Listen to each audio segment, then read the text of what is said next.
Hey everybody, it's Marksman from Marksman's Music Academy, and today we have a very, very cool video. We're going to learn how to master arpeggios using an arpeggiator, which is a very important component in melodic house and techno, or to be honest, most electronic genres. You're going to need some sort of arpeggio action going on. We're going to show you how to write arpeggios as harmonies using broken chords. We're going to write using contrapuntal arpeggios, but plus also how to use arps as melodies. But first, real quick, I want to show you something very cool. Check this out. I have these brand new LED lights in my studio, so I can change them to any color or mood I so please. So in every video, I might change the color, who knows? But today, I'm feeling these blue vibes because it makes me feel like I'm in a spaceship about to take off to explore some new world.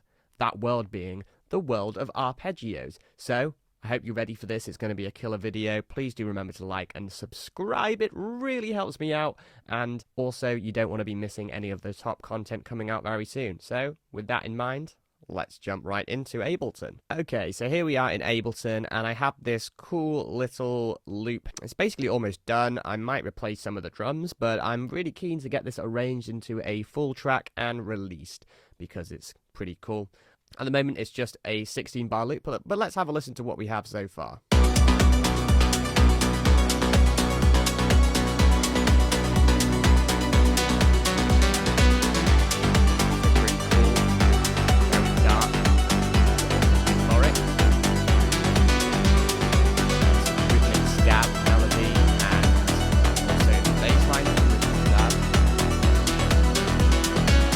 Get the idea. It's a pretty cool track. The drums probably need replacing, I would say, but other than that, I'd say it's pretty much good to go as a starting idea. It just needs to be structured and arranged into a full track. A lot of people get stuck at this loop and don't really know what to do with it once they get there, and then we'll just make another loop, and that'll be sat on hundreds of loops which never get finished, never get arranged or finished into full tracks. So if this is you, then comment arrangement below and I'll send you some useful resources. Let's talk about this arp, which is what we're here for. So at the moment I have this arp, which is acting as both a harmony but also a sort of background melody. So let's take a listen. Open up the MIDI. And what this is doing is it's mostly following the chord progression, which is a 1-6-4-6 in the key of B minor. However, there is this top part here which is playing more of a melody rather than just them being static chords. So that's what we have going on in this track. So let's dive into the arpeggiator itself. And a lot of you may already know how to use the arpeggiator, so feel free to skip through to this point, but there might be some parts that you aren't aware of which you might want to use. But in Ableton we have the MIDI effect arpeggiator. It's found in MIDI effects, of course, and you can bring it in. And what this does, if I turn this off, if I press a note on my keyboard and hold it down, it just plays one note. This is a stab note or a pluck note. So it's a very short, very quick attack and short decay, like so, or a plucked instrument. And these tend to lend themselves better to arpeggiated sounds, but to be fair, you can do an arpeggiator with pretty much anything, as long as it's got a short enough attack. That's beside the point. The arpeggiator then, if I hold down a note, it turns it into a continuous stream of plucks. And if I hold down multiple notes, it will create a broken chord of every note I hold down. Pretty cool, right? And I can also change the rate of which this arp is triggering. At the moment it's on 16th notes, but I can also unsync it to MIDI. So at the moment it's synced to the MIDI tempo of the track at 16th note, so every one of these is a 16th note. Right, I could change it to 8th notes. Like that, or even 12th notes, which are triplets, so something like that. Or literally anything from 128th notes all the way up to whole bar notes. The rate note, you can also unsync it, so it will just play freeform, not in time with the tempo of the track, which can be quite fun. So if I'm going to hold down two notes here,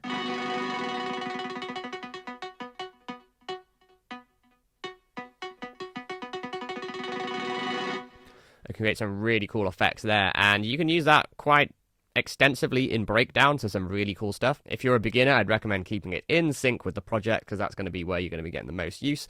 There's also different styles of arp. So if I hold down multiple notes, or if I tell you what, I'm going to loop this first chord here. I need both hands free. So here.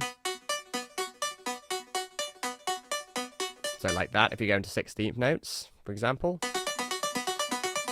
So this is in up mode. It's just going up the arpeggio, but we can have it going down. Or we can have it going up then down. And all sorts of different ways of playing the arpeggio. I quite like the one diverge, that's quite cool.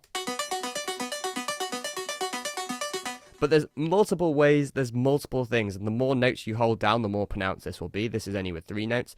But you can also, so go and experiment with what sounds cool. Like a random one is quite cool, where it'll just play a completely random note that you're holding down, or there's random other, so it can't play the same note twice, or random one. So every time it'll be quite different if you want to have more randomness. Randomness is a very, very useful tool to include in your productions, at least a small part of randomness. Maybe I'll do a video on randomness. Comment random if you want to see that. And also remember to like and subscribe. There's also this chord trigger mode, which will just play the chord that I'm playing, so it's quite cool. If I expand the clip so it's the chord progression here, it's going to play chords of whatever notes are triggering. Which is quite cool. I want to have it in normal arp mode, so let's just go up for now. There's also re-triggering as well, where, for example, you can have it so it re-triggers every beat, which can be quite cool. You can come up with some much more interesting patterns. Say if I went for every quarter note, it will repeat. So that means every time a quarter note hits, so one beat, it's going to start again in the arpeggio. So take a listen. As opposed to when it's off, where it's just continuously going. It's going. Small differences, and you can create some more interesting rhythms. Like if I say go a half note. 1 2 3 4 1 2 1 2 3 4 1 2. There's a lot of interesting patterns you can do, particularly when you're using more notes. Have a play with that if you want. There's also the step mode, where again, only holding down 3 notes in these chords, but I can include more octaves by adding steps. So here's 1 extra octave. Could even go 2 octaves. Or up to 8 octaves, which I'm not going to do that because it will get really loud and really piercing and high pitch, but you can go wild with as many octaves as you want. This gate dial here is also quite cool because it controls, in essence, how much of the original note is coming through. It's kind of like a decay knob in a way. The lower the values you have, the more staccato it will be. It's quite subtle, but if you have it open it up, again, quite subtle because this is a stab sound, but it makes it more legato, which is quite cool. And to be honest with you, I don't really mess with any of the other settings here. Play around with them and use this info view here and hover over stuff. One other important thing which can be quite cool is this groove. So at the moment we have it straight, but we have these swung versions here where we can include swing. So a swung 16, for example, would sound like this. So it's swinging that 6th note, so rather than it being like it's like you also have swung 8th, which is slightly different. And swung 32nd. But because we have 16th notes, you won't really hear that swing in the 32nd. So that sounds quite ento-y. Or Warricle-y. But yeah, I keep it straight mostly, straight white metal vibes over here, same with my arpeggiator, but you can explore some, I guess, LGBT plus options if you really want with your arps. Don't cancel me. But something that can be quite cool with your sound, so if I just open up this plugin that I'm using here, the Mini 5 from Arpeggiator, which is a Moog emulation, if I play with the decay knobs on the arp, this will sound really cool.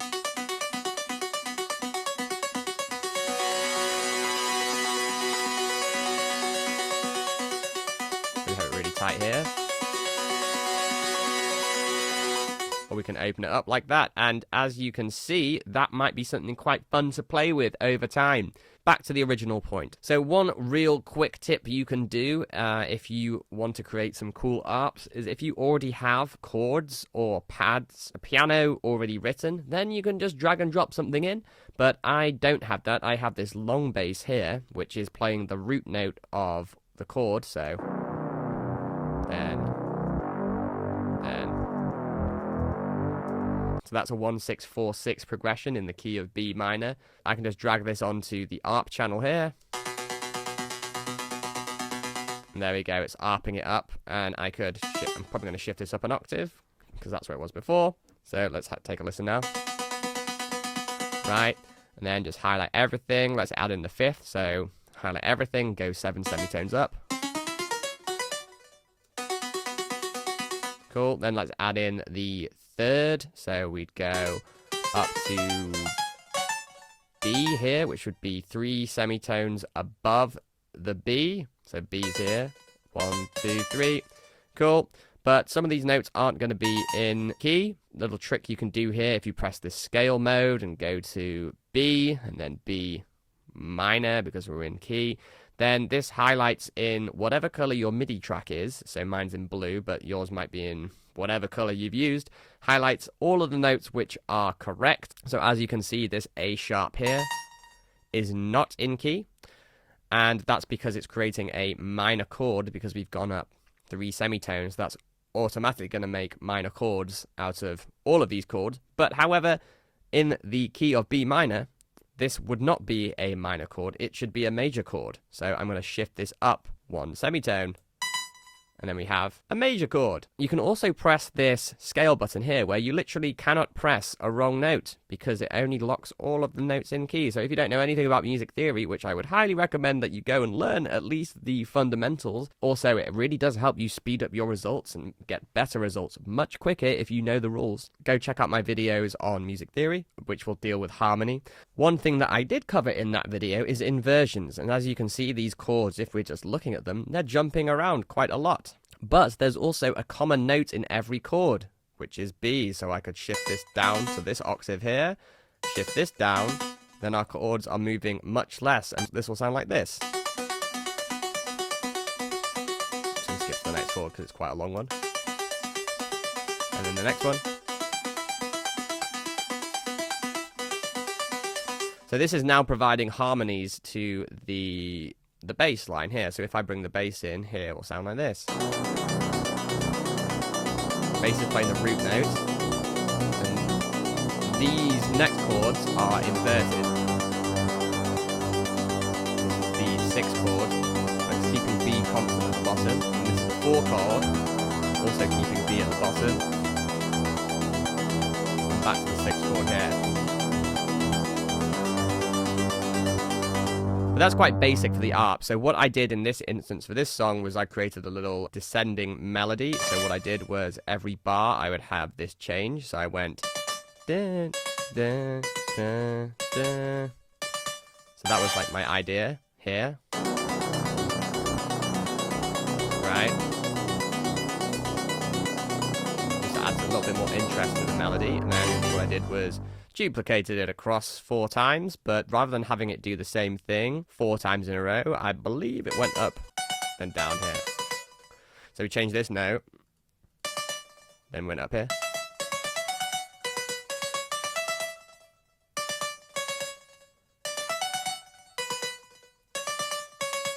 I think it was something like that. I can't remember exactly, but most of the notes. So here we have only 5 different possibilities for this melody. We're keeping most of the notes the same, so it's the same idea, but there's variation, but keeping the essence of the original pattern. And the keys to writing good melodies, because this is kind of like a melody within a harmony, I suppose. There's some real advanced shit. If you don't know much about writing melodies, I've got a really good video here, which I believe will already be out, but if it's not, then that's why you need to like and subscribe. Keep the essence of your idea, but have variation. So that's exactly what we've done here. And now it's a lot more interesting with our chords.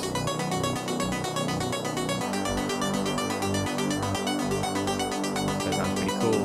And then we can add interest with our decay here.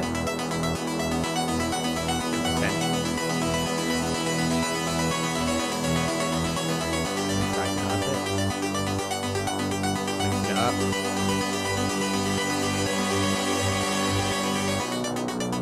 Something like that. You see, you get where this is going.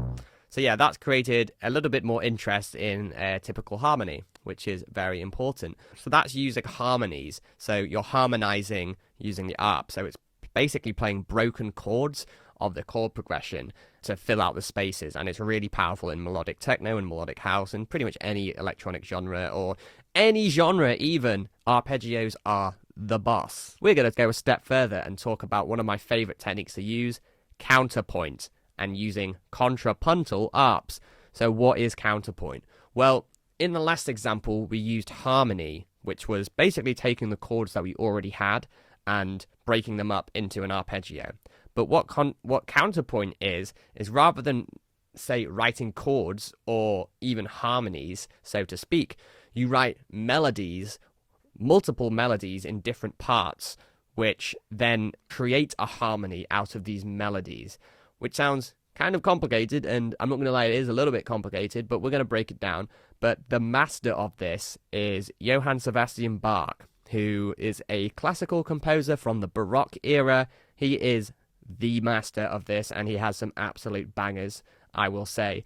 Check out stuff like Toccata and Fugue in D minor, Little Fugue, perfect examples of counterpoint, but also how to take an idea and develop it and basically go absolutely nuts with an idea, which is kind of what melodic house and techno is about, especially melodic techno, especially the very well produced and very well arranged stuff, which is what we are striving for. With that in mind, we can just basically come up with some sort of arp melody. So not really thinking too much about this, I'm just going to jam over the top of our backing track here. So let's maybe do a somewhere around here first. So I'm just going to press record and see what happens.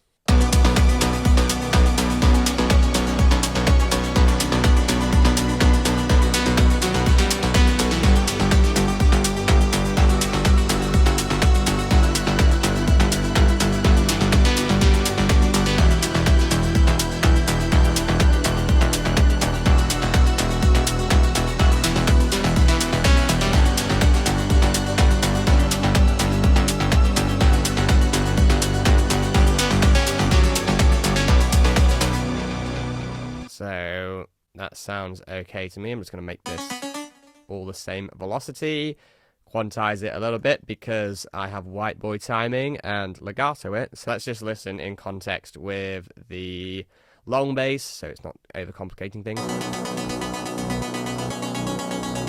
Right?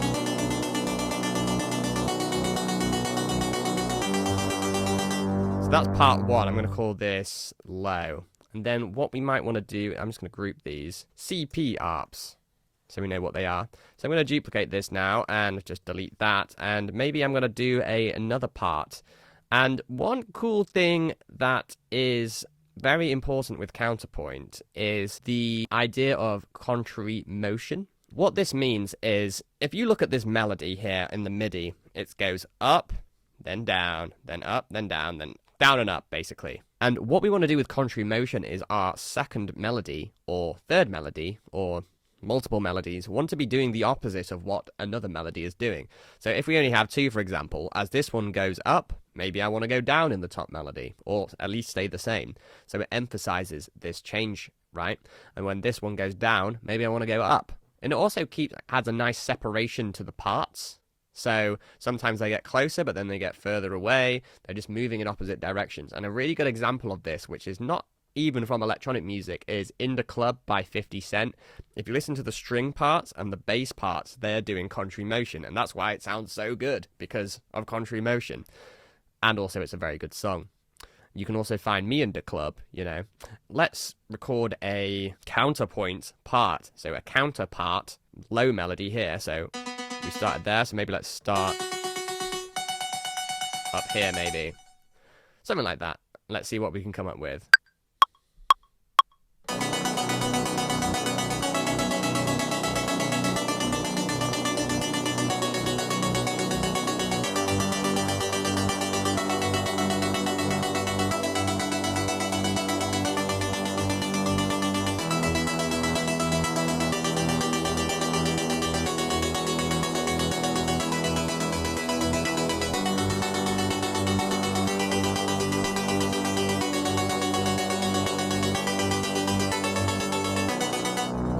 Something like that. I pressed some extra notes by accident, but let's just get rid of them. And that sounded pretty good to me. I think there may be some notes that we could change out. Bass is providing context, or the harmonic context, or the root notes, and then these are playing separate melodies. And then we could even record another part. So I'll tell you what, let's create bass part, and let's just be super lazy and copy the chord progression here. So this is now going to be... So this is providing more harmonic context. Maybe let's, rather than go up here, we could go down. So this also is doing something slightly different to the bass. Again, contrary motion, but it's also adding variety. Counterpoint arps with our bass now.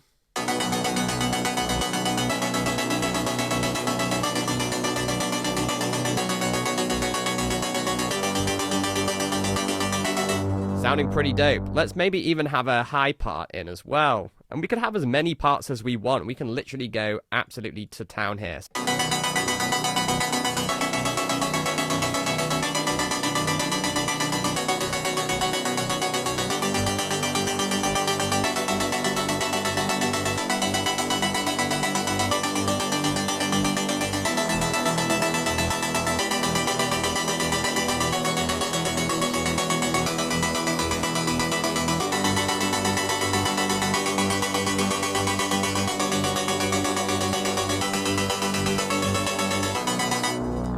That was pretty close. I think there was one note that didn't work. Let's just fix that. Quantize it all. Legato. I think it was when it went here. Maybe just go down.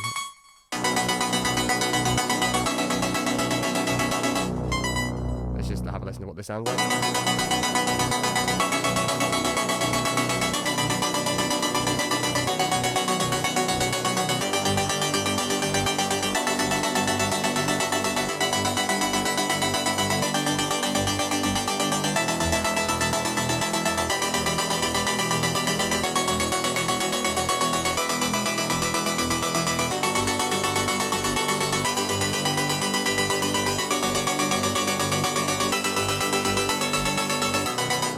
I think that sounds pretty killer. And then, you know what? Why the hell not? Let's add in the fifth here. Move these up to here. So now we have the first and fifth playing constant.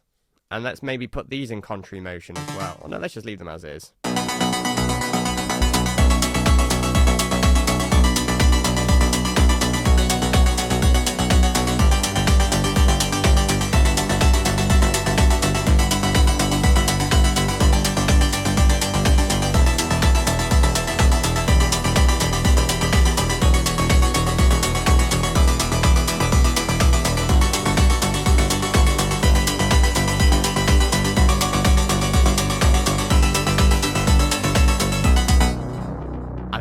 Pretty damn killer to me.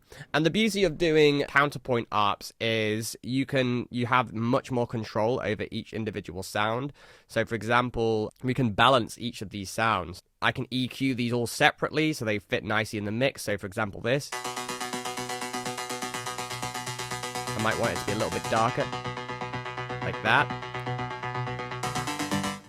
Then if we include this fifth in, for example, we might want to EQ that differently. Still quite dark. And then this low part here.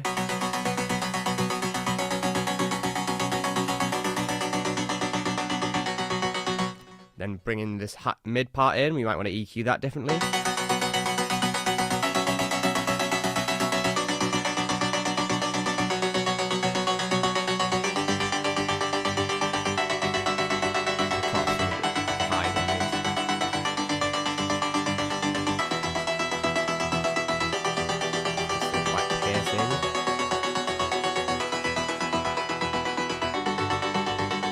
Then this high part, we can have that a lot more brighter.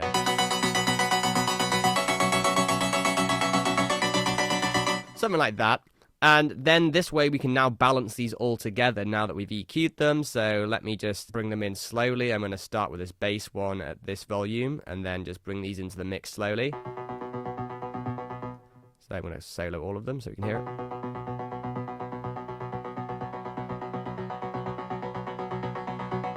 nice level, I think. This one.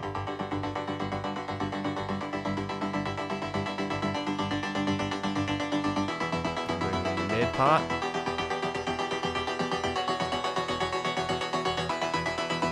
And the high part.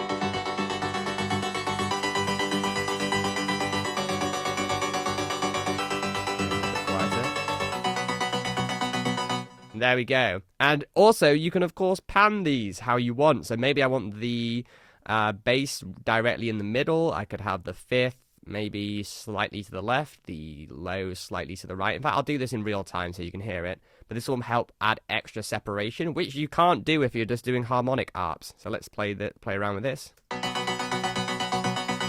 bit to the left. Same spot but on the right. And then pan this a little bit harder to the left. Harder to the right, and this allows them to breathe so much more in the stereo spectrum as opposed to just all being in the same spot. But the key to good mixing is if you can get it sound good without panning, then when you do pan it, it's going to sound even better.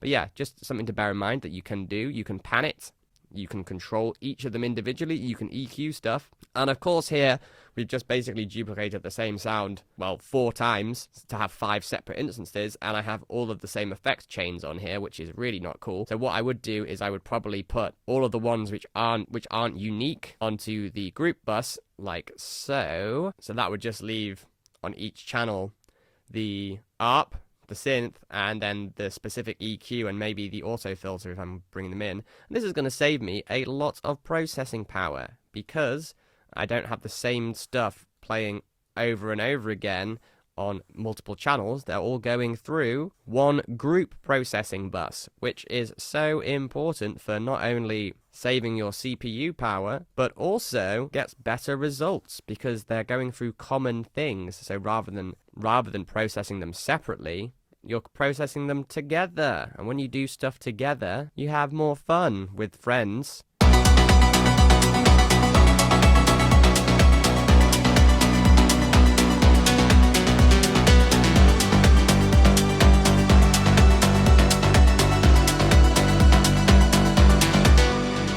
Something like that. That's pretty cool, eh? So that's counterpoint arps. Okay. But we have another amazing type of ARP we haven't even yet discussed, which is using ARPs as melodies. And this is really good for melodic techno, or to be honest, pretty much any style you want to write in house and techno, but especially in these. And this is using an ARP as a melody or a idea generator, let's call it. And if we arm this track again, you'll notice it stops quite immediately. There's no delay on this, right? But if I bring in an echo plugin or something, you can use whatever you want, but let's just use an echo for now.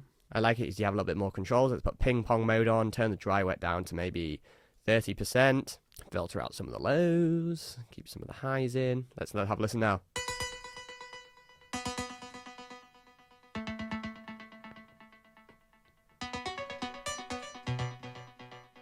Maybe turn the feedback up a touch, and you can add a little reverb here maybe on the echo signal.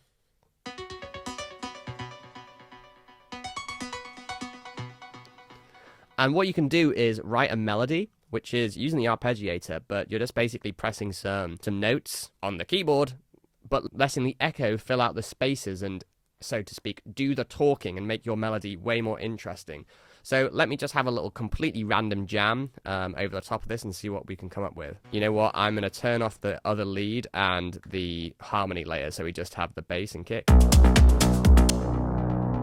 otherwise it might get a bit too busy, but let's give this a go.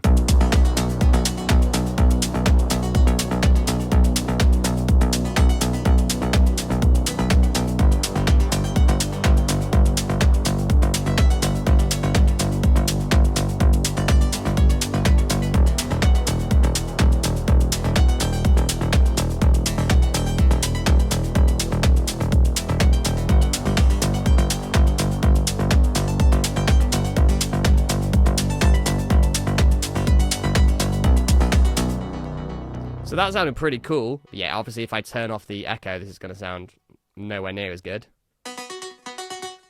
Super dry, right? But that's why you need the echo to fill out the space. But I think this had a lot of potential, really. So maybe let's just turn it up a little bit in the mix and put the echo back on, of course, and have a little listen back.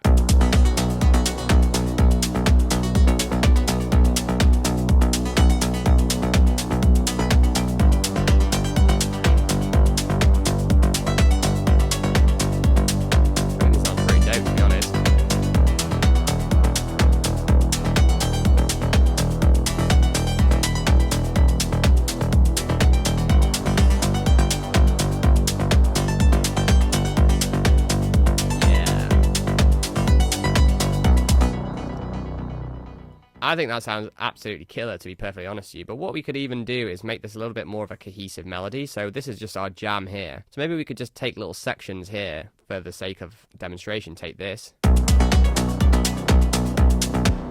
Maybe have this play every 4 bars or something. Bam, bam. Okay, so this is like our main idea. Maybe let's take some other part here. Maybe this. And then just place that here, maybe, see what that sounds like. I think maybe put that there.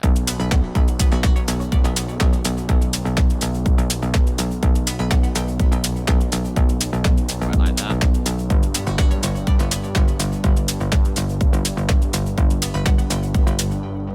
Then maybe add in another random part here. But you see, we're keeping the essence here, like this same part here. See what this sounds like. I don't know. We'll see.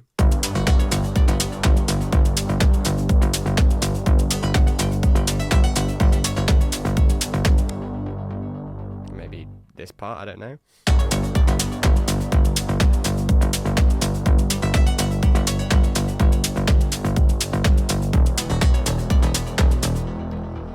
Maybe copy this part over. I don't know. See.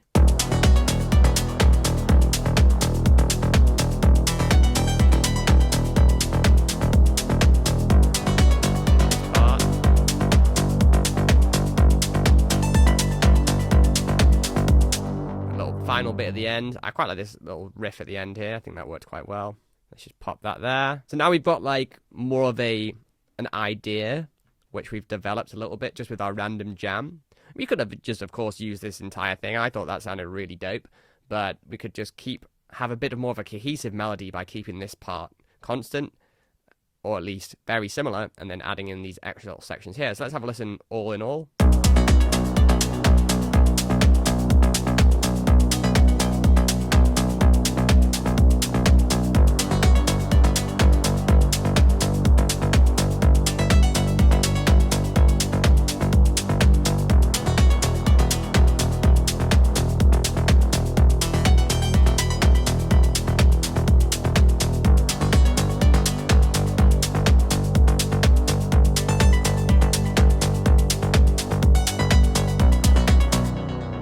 I think that sounds pretty good, and you can always play around with the feedback here to fill out the space a little bit more. Maybe just crank it up a little bit more.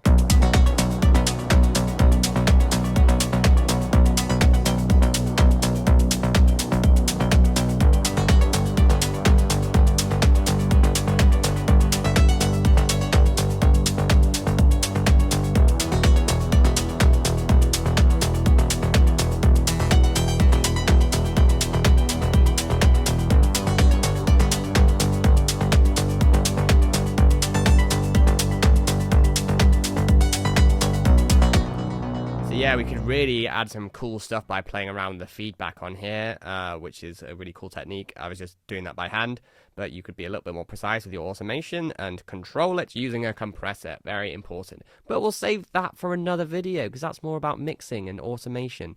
So there you have it. That's how we make use of an arpeggiator to create either some really cool lead sounds and melodies, particularly for melodic techno, or harmony sections where we can either use contrapuntal arps or counterpoint arps, or just the chord progression and maybe spice it up a little bit with a little melody inside a harmony.